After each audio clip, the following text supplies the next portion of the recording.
Hello everyone, कैसे हैं आप सब। आई होप अच्छे होंगे, बहुत ही अच्छे होंगे। और आप सभी को दिवाली की बहुत ही ढेर सारी शुभकामनाएं। और आप सबकी आई होप आप सबकी दिवाली अच्छी गई हो।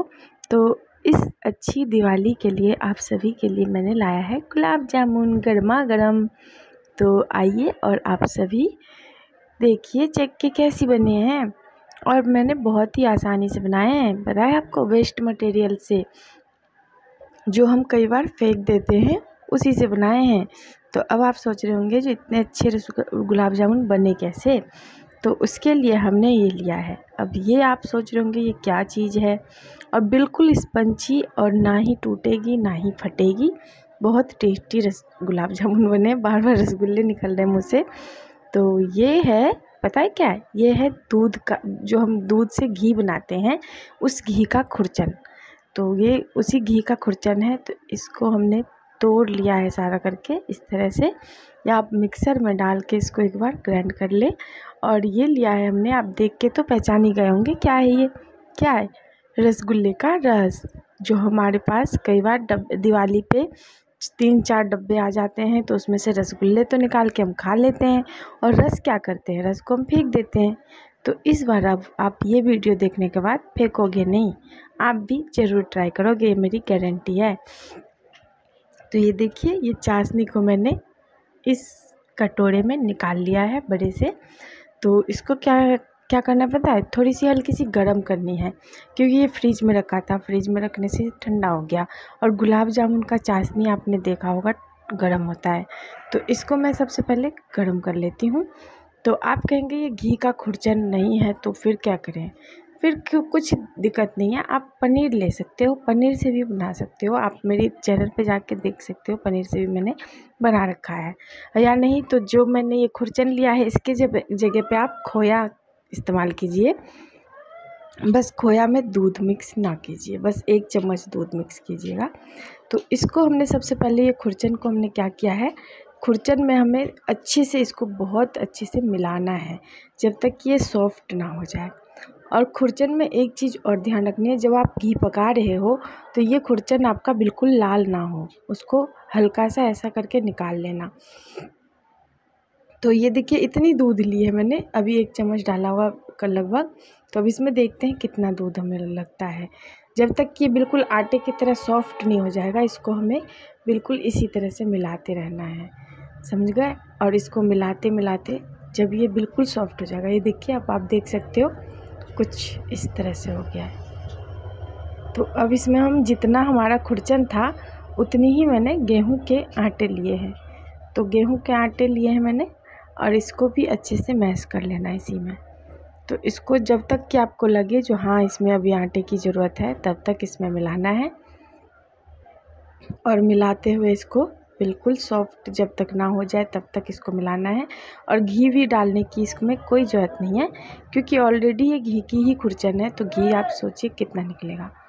तो घी डालने की कोई ज़रूरत नहीं है, और इसको अच्छे से मिलाते रहना है। तो वीडियो अगर पसंद आ रही हो तो लाइक सब्सक्राइब करना गाइस ना भूलें। तो इसमें बची हुई आटा भी हमने डाल दिया। तो अब आटा को डाल के इसको अच्छे से फिर से मिला लेंगे। तो इसको मिलाने के बाद जब ये थोड़ा आटे के डो की तरह तैयार हो जाए, तो ये देखिए अब ये कुछ इस तरह से सूखा हुआ बन गया। तो हमें ऐसा ही तैयार करना था। तो दूध देखिए, दूध भी हमारा ज़्यादा नहीं लगा, हमने लिया था तो इतना बच ही गया है। और ये लिया है पिसी हुई इलायची, और थोड़ी सी आप देख सकते हो चुटकी भर हमने लिया है बेकिंग सोडा। और इन सब को डाल के हमें अब फिर से अच्छे से मैश कर लेना है। और इस तरह से इसकी लोइयाँ बना ले रही है, ये देख रहे हैं बिल्कुल सॉफ्ट हो गया आटा। तो अब इसी को हम इसी तरह से पहले लोइयाँ बना लेते हैं, फिर इसको हम गुलाब जामुन का शेप देंगे। तो आप इस बिल्कुल परफेक्ट एक शेप काटें, अलग छोटा बड़ा ना करें, तो उसमें ना थोड़ा अजीब लगता है। तो इसलिए सारे एक शेप का ही रहने दें। तो ये देखिए, पहले आप लंबा सा करके इसको छोटी छोटी गोलियां बना लें, और फिर बाद में उसको गोल गोल हाथों से बना लें। तो गाइस, अगर वीडियो पसंद आए तो मैं फिर से कह रही हूँ आपको, लाइक सब्सक्राइब करना ना भूलें। सब्सक्राइब कर चुके हैं तो बेल आइकन को दबाना ना भूलें। और मेरे चैनल पे आप और भी रेसिपीज़ देख सकते हैं। तो आपको अगर आप फेसबुक इंस्टा चलाते हैं तो मेरी उस पर भी है। तो ये देखिए मैंने कुछ इस तरह से बना लिया है, गोलियां की तरह, कंचे की तरह बना लिए हैं। तो अब हमने लेना क्या है, ये कढ़ाई ली है। कढ़ाई में हमने रिफाइंड ऑयल डाला है।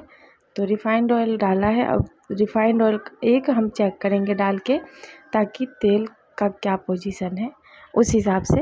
तो ये देखिए एक हम देखेंगे डाल के, और फटे ना, इस बात का भी ध्यान रखना है। और आंच बिल्कुल धीमी रखनी है, जिससे कि ये अंदर तक हमारा गुलाब जामुन पके। नहीं तो कई बार क्या होता है, तेज़ आंच में ऊपर से तो हमारा बिल्कुल लाल हो जाता है और अंदर से हमें आटा की गोलियां जैसी लगती है खाने में। तो उस बात का ध्यान रखना है, धीमी आंच पे इसको पकाना है।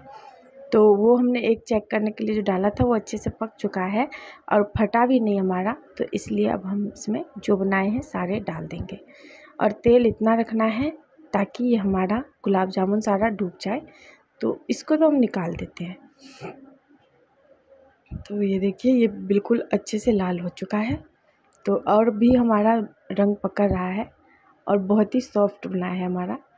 तो कई बार हमारा गुलाब जामुन होता है जो बिल्कुल टाइट हो जाता है, वो चाशनी में डुबोने के बाद भी वो हमें सख्त ही लगता है। तो इसको हमने चाशनी में डुबो दिया है। तो ये देखिए बहुत ही स्पंची बना है और मुलायम भी, बिल्कुल हलवाई जैसा मार्केट वाला बना है। आप भी ज़रूर ट्राई कीजिए। आप अगर एक बार इससे बना लोगे तो अगली बार से आप खुरचन फेंकोगे नहीं। तो इसमें हमारे को ना ही चीनी लगा, ना ही हमें बाहर से खोया मंगाना पड़ा। तो देखा ना, मैंने बोला था ना आपसे जो बहुत ही सस्ते में बनाने वाली हूँ। तो अब आगे से आप चाशनी को बचा के रख लोगे, ये मेरी गारंटी है। और घी भी जब भी बनाओगे तो घी की खुरचन तो काम आ ही जाना है। अब जब भी घर में घी बना तो समझ लो रसगुल्ले, गुलाब जामुन ज़रूर बनेंगे, है ना। तो बहुत ही आसान है, टाइम भी बहुत कम लगता है और टेस्टी भी बहुत बनती है। तो ये देखिए ये बिल्कुल लाल हो चुका है। अगर इसी को आपको काला जामुन बनाना है तो इसको थोड़ा देर और रहने दो, तो ये काला जामुन बन जाएगा थोड़ा देर और पका के। तो ये देखिए ये लगभग हमारा छन चुका है। तो अब इसको हम क्या करेंगे, चाशनी में डाल देंगे।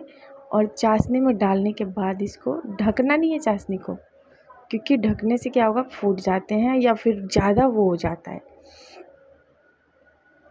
तो लगभग ये तैयार हो चुका है। तो अब गैस को मैंने कर दिया है बंद। और बंद करने के बाद, और चाशनी को गर्म ही रखना है जब हम इसमें गुलाब जामुन डालेंगे। तो चाशनी हमारा गर्म रहना चाहिए ताकि इसमें जल्दी से अंदर तक गुलाब जामुन के घुस जाए। देखिए बिल्कुल परफेक्ट बनाया है, बिल्कुल भी टूटा नहीं है हमारा गुलाब जामुन। तो आगे से आपको ध्यान रखना जो कैसे बनाना है। तो ये देखिए कैसी लगी आपको मेरी रेसिपी, कमेंट करके ज़रूर बताएं। तो ये है हमारा गर्मा गर्म गुलाब जामुन की रेसिपी तैयार। आपको वीडियो अच्छी लगी हो तो लाइक सब्सक्राइब करना ना भूलिए गाइस। सब्सक्राइब कर चुके हैं तो बेल आइकन को दबाना बिल्कुल मत भूलिएगा। और बिल्कुल ना भूलिएगा ये गुलाब जामुन बना के खाना, ये तो आप बिल्कुल मत भूलिए। तो ये देखिए मैं आपको काट के भी दिखाती हूँ, बहुत ही मुलायम बने, बहुत ही सॉफ्ट। और मुंह में जाने के बाद तो बिल्कुल ही, मेरे हस्बैंड जी तो कह रहे हैं ऐसा तो मैंने कभी नहीं खाया।